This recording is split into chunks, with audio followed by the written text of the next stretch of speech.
Hey everybody, it's Jason Blaha here, and we are at the final part of the Monday Q&As, and these have flown by this week. So let's finish it up. Dear Jason, how much fiber should the average lifter on a cut eat? I was told 35 grams, but I am unable to hit that, even eating a lot of raspberries, strawberries, weetabix, broccoli. What do you do personally? Well, I would say that a minimum of 10 grams per 1,000 calories you eat is your minimum for basic health. Anything less than that and your diet isn't healthy, I don't care what you have in it. That is just basic nutrition. Now, I would say at least 30 grams on a cut, 35 is better, but the more that you can pack in, the better. You simply need to find higher fiber food sources. Your problem is that you're probably eating a very high protein diet, all from fiber-free sources, and that's probably why it's hard for you to hit the numbers.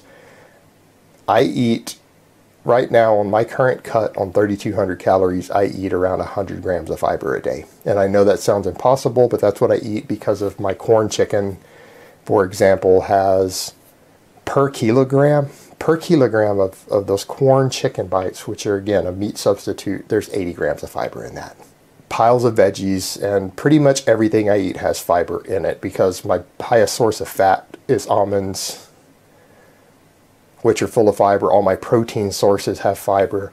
So my diet tends to be very high in fiber, even when cutting on the lower calories. But the thing is, you're going to find that the more fiber you can cram in, the better your satiation is going to be.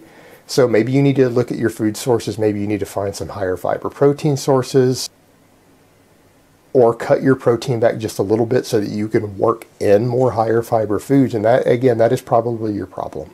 Because hitting 30 grams of fiber off of things like weetabix and fruit and veggies should be relatively easy, unless your calories are really, really low or your protein is excessively high. All right, next question. I was thinking of a high-frequency program to squat, bench, and barbell row / deadlift 5 days a week with only one set per exercise. In this case, high-frequency, low-volume program. Do you think it will work in strength gain, or would it be just burn out a natural lifter? No, we've got data on this. There was a study done on the Norwegian powerlifting team, which I discussed with you guys before, did a video on, where they were squatting 6 days a week and they made better strength gains than the guy squatting 3 days a week. Now, I think they had them only benching like 3 times a week, deadlifting twice a week, but their overall progress was better, and we know that with most powerlifters, that's generally the case, as long as the volume is kept relatively low. So if you're only doing one work set, you're good. The thing you're going to find is that if you start doing a bunch of high rep work, it's going to burn you out on that type of frequency. If you're keeping the weights fairly moderate, or you're building to training maxes, and you're only really doing one true heavy work set, you'll probably be fine. But the thing you've got to remember is you got to learn to use the RPE scale and auto-regulation. Because when you're training on this type of frequency, you're going to have days where you are literally 5 to 10% stronger.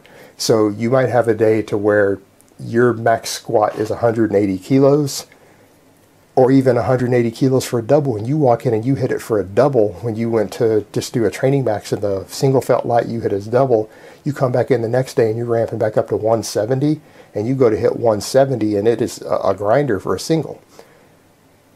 So you could lose 10% strength overnight, but the fact of the matter is the high frequency training still works, but you have to pay very close attention to that stuff, and will absolutely bury you as a drug-free guy on this type of frequency is if you ever miss a lift or you hit failure.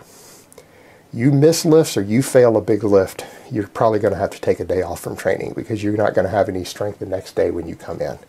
So it's really about auto-regulation and not missing lifts, and paying very close attention to connective tissue and things so that you can deload when you need to. So that's really the trick to it for maximum strength gains using this type of program. It's very workable even for a natural, but you really got to pay attention to those factors.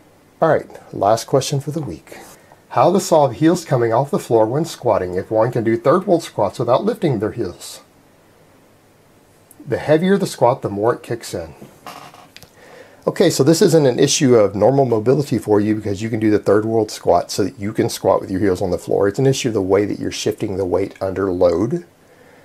So a couple things you need to do. You need to start doing weighted squat stretches, which means I want you to throw a plate on each side. Now, if you're squatting a lot more than that, if you're squatting over, say, 100 kilos, which is 225 for those in America, then you might need to load even more on there.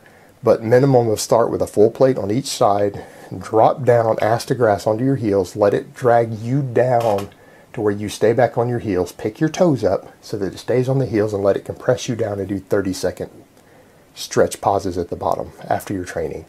The other thing you need to do is reduce the weight a little bit and start learning to squat with your toes off the floor, and that will train you to stay on the heels. So do your full set with your squats with your toes pointed upwards. So again, you get into the habit of driving through the heels and leaning back onto the heels, because this is purely a technique issue for you when you get under load. It's not a mobility issue. So those are the two recommendations that I have that will sort this out. And if you start doing that, I can almost promise you this problem will be resolved within 2 to 3 weeks at the most. Alright guys, but that's really all I have to say on that today. I hope it has been informative, and I will talk to you guys next time. But let me give you guys a bicep shot before I go. Oh.